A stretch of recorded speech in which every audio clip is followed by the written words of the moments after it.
Hello बच्चों, let's read the question. The question over here says name the three phases of gametogenesis. तो यहाँ हमें gametogenesis के दो डिफरेंट थ्री फेजेस हैं, उसके बारे में हमें पूछा गया है। तो सबसे पहले हम की कंसेप्ट डिस्कस कर लेते हैं। तो गैमेटोजेनेसिस हम लोग किसे भी कह सकते हैं, कैसे कि गैमेट का जो फॉर्मेशन होता है उसे हम लोग गैमेटोजेनेसिस कहते हैं। The process of formation of gametes। और गैमेट्स किनके होंगे? मेल एंड फीमेल दोनों के होते हैं गैमेट्स ना। तो इस तरीके से gametes, formation of gamete is called gametogenesis, है ना। और इसके फेजेस के बारे में अगर आप लोगों ने पढ़ा होगा तो इसके टोटल थ्री फेज जो हैं वो देखने को मिलते हैं। पहला फेज होता है हमारा मल्टीप्लिकेशन। सेकेंड जो है वो कौन सा होता है? Growth phase. और जो थर्ड होता है उसमें क्या देखने को मिलता है हमें? Maturation phase.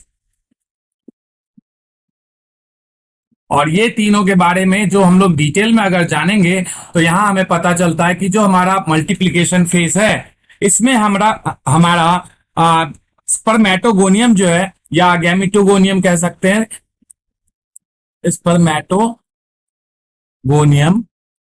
या फिर oogoनियम undergo mitosis and form many spermatogonia और oogoनियम। I am sorry, not the oogoनियम, इट इज द oogonia। ये कैसे होंगे? ये स्पर्मेटोगोनिया या oogoनिया 46 नंबर ऑफ क्रोमोसोम्स कंटेन करते हैं। तो ये हमारे क्या हो गए? डाइप्लॉइड हो गए।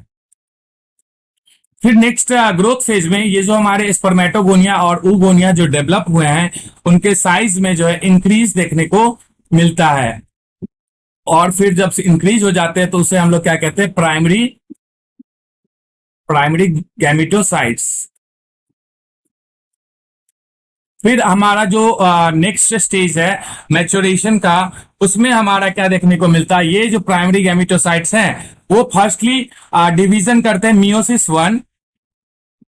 मियोसिस फर्स्ट करते हैं, और हमारे जो प्राइमरी गैमेटोसाइट्स में जो थे वो क्या बन जाते हैं? सेकेंडरी बन जाते हैं, सेकेंडरी गैमेटोसाइट्स। और फिर से ये मियोसिस सेकेंड प्रोसेस जो है वो देखने को मिलता है। और इसके बाद जो है हमारे जो है गैमिट स्पर्मेटिड्स या फिर स्पर्मेटिड्स और ootids जो है वो डेवलप कर जाते हैं। और धीरे कुछ समय के बाद हमारे जो ये ootids या स्पर्मेटिड्स हैं वो क्या होते हैं? बदल जाते हैं हमारे स्पर्म में, या फिर कह सकते हैं ओवम के रूप में चेंज हो जाते हैं। तो हम लोगों ने की कंसेप्ट के थ्रू जाना कि गैमेटोजेनेसिस में हमारा स्पर्मेटोजेनेसिस और साथ साथ oogenesis दोनों इन्वॉल्व है। और दोनों को अगर हम एक साथ पढ़ते हैं तो उसे गैमेटोजेनेसिस पर कहते हैं। तो आशा करते हैं आप लोग इसे अच्छी तरीके से समझ गए हैं। All the best and thank you so much.